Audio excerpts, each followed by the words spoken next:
Hey, Jarek here, and this is a flywheeler Scar, and it looks a lot better than I expected it to. Now, this is basically the counterpart to the QBZ I covered a while ago. You know, this one right here. It functions exactly the same performance, same internals, same magazine, and all.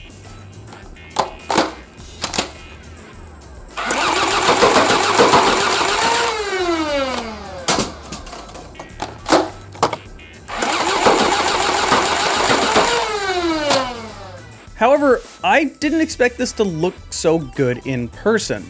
My only real gripe with the looks is that this magazine, being curved, looks a little goofy inside of the Scar. Now, I know they just wanted to use the same mag that they had for the QBZ, but they could have cut it off like here and had just like a straight mag, and then it just would have looked like a Scar H and looked really good. But, you know, that's fine. This thing still looks and feels really comfortable, looks really cool. I'm a lot happier with it than I expected.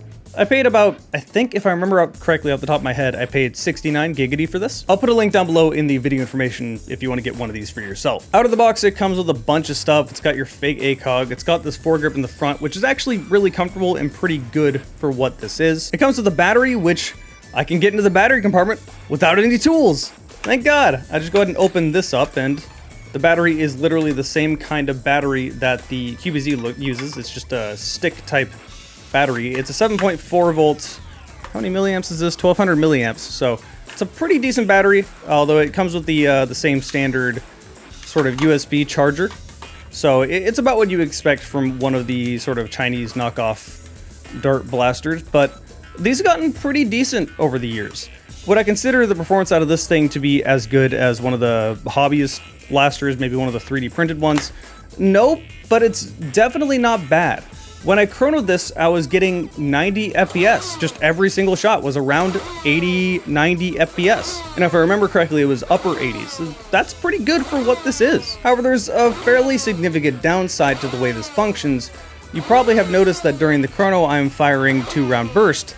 That's because this trigger is an all-in-one trigger that's not a 2-stage trigger. The moment you pull the trigger, it's just going to start firing. So when you pull the trigger, the first shot's going to be only about 50 FPS, then the second one is going to be 90. That kind of sucks, but also I can deal with it because the rate of fire is pretty decent in this thing. The actual construction of this is just ABS plastic. It's not super cheap plastic. I mean, it is pretty solid ABS, but it's not nylon or something along those lines. It even has a folding stock, which I didn't expect. Push that button, fold it over, and it will lock in on this side. There you go, now it's not going anywhere.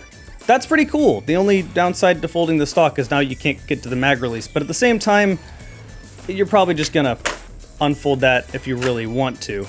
The magazine release is where you would expect it to be. It's just this button on the other side like a Scar would have. This also has the same functionality as the QBZ. On the QBZ, the cocking handle functioned as sort of a electrical disconnect. It would turn the gun off, which is something I want every flywheeler to have. Let me disengage the battery. The Scar works the same exact way. Right now, if I pull the trigger, nothing will happen. If I cock it,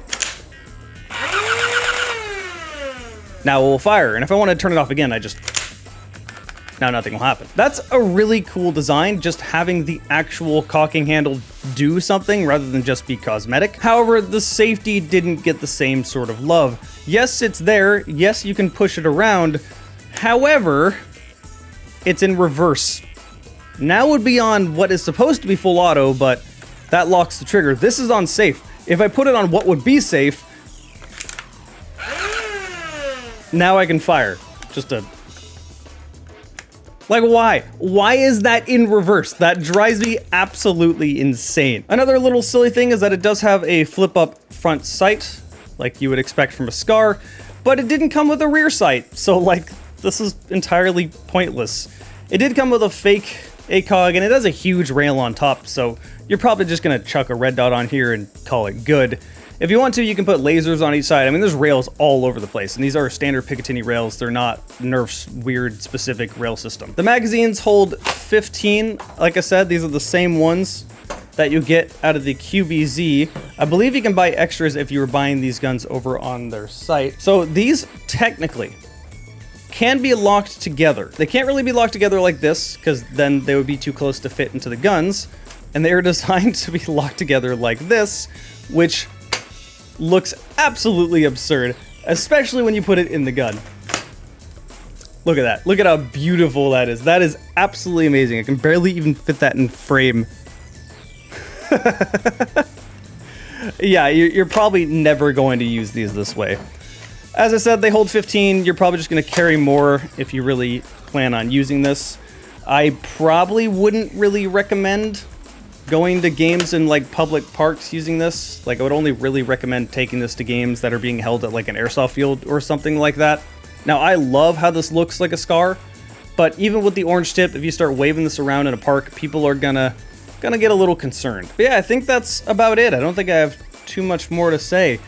I like this thing. It's really simple. It's just a flywheeler, just like how the QBZ was just a flywheeler, but it's got some character to it, looking like an actual SCAR. It looks very good, as I said, and the performance is not half bad. Good rate of fire, 90 FPS.